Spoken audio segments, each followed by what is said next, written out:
Hi, hello everyone here. Now, naalang ko i-share ninyo na istorya. Kabahin lang ni sa ako nga pamilya. Sa ako nanay. Problema ko sa ako nanay ron adlaw kay ang iya edad 88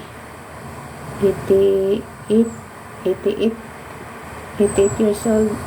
Igulang na siya. Mingari siya karong buntag, mga alas 10 sa buntag.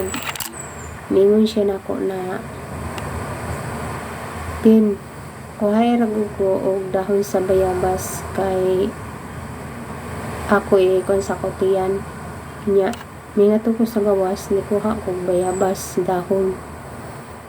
Nya, ato sa tungura nagdungag nako og para paniudto sa kahoy.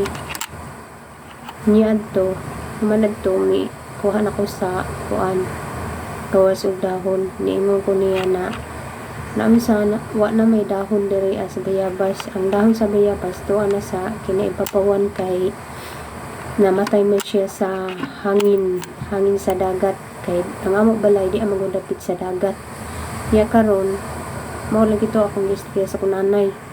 Ja ambot mura man siya nalain. Daghan ko istorya. Ja ingon pagid siya nga wa kunoy anak kuno niya nga mitabang ana nya ingon siya wa kuno siya kwarta. Ya ako sad siya gi tubag kay lain man sad kayo di ta mo tubag ba kay naman sad ta ika sulti ba kay bisan og anak ra ta may istorya sad ta. Ja miingon sad ko niya nga asa man dai mo kwarta sa una nga diha magkay kwarta may nadawat pa kang senior citizen nimo. Unya nagdegosyo pa siya tindahan na gamay di na jud to siya kita. Jamingon man siya nga iya may kunog di kuno siya mukaon na kuno siya bayaran ng kurente. Ingon ko nga ikaw ra magud usa wa may lain nga mukaon pila ra bay kinan-ani mo gamay ra kagkaon nya mahurot day ang imong kwarta di ay adagan ningon na siya adagan ba nimo istorya kundi ka mo kuan akon. Ingo nga kisa bagud nga wa pay anak ni tabang nimo nabaho na unta ka diha sa imo balay way nag-atiman nimo ko ningon man ka way nag-atiman nimo nga anak.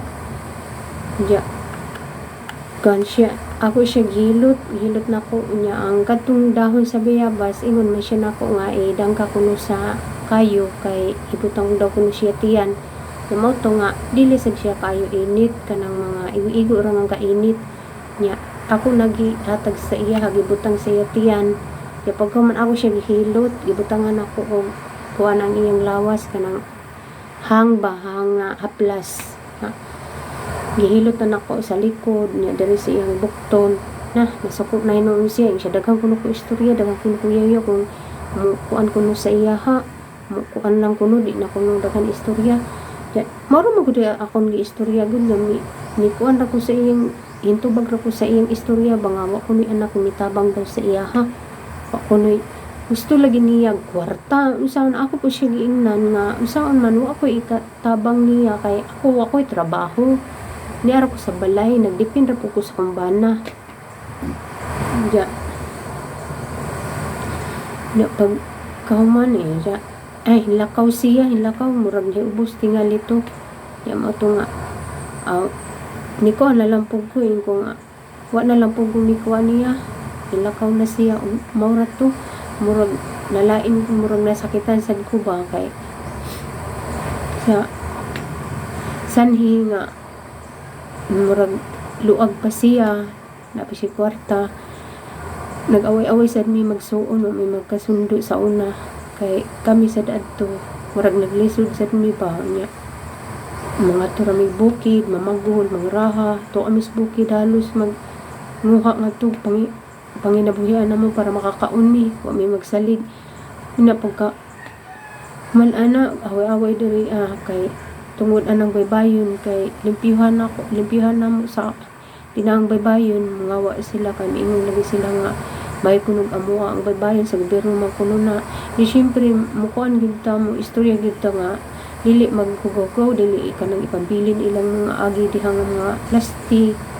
nya para sa ilalain naman sila nya milaban akong nanay gikiha mi dito barangay pero pas na magudto siya nangagi naman pero okay lang to okay moro ta ko ka istorya wa na kuan padaghan pa okay thanks for watching kung gusto nakita niyo akong video nagpagawas na ko sa debate ba kay ubos sa pinahan okay bye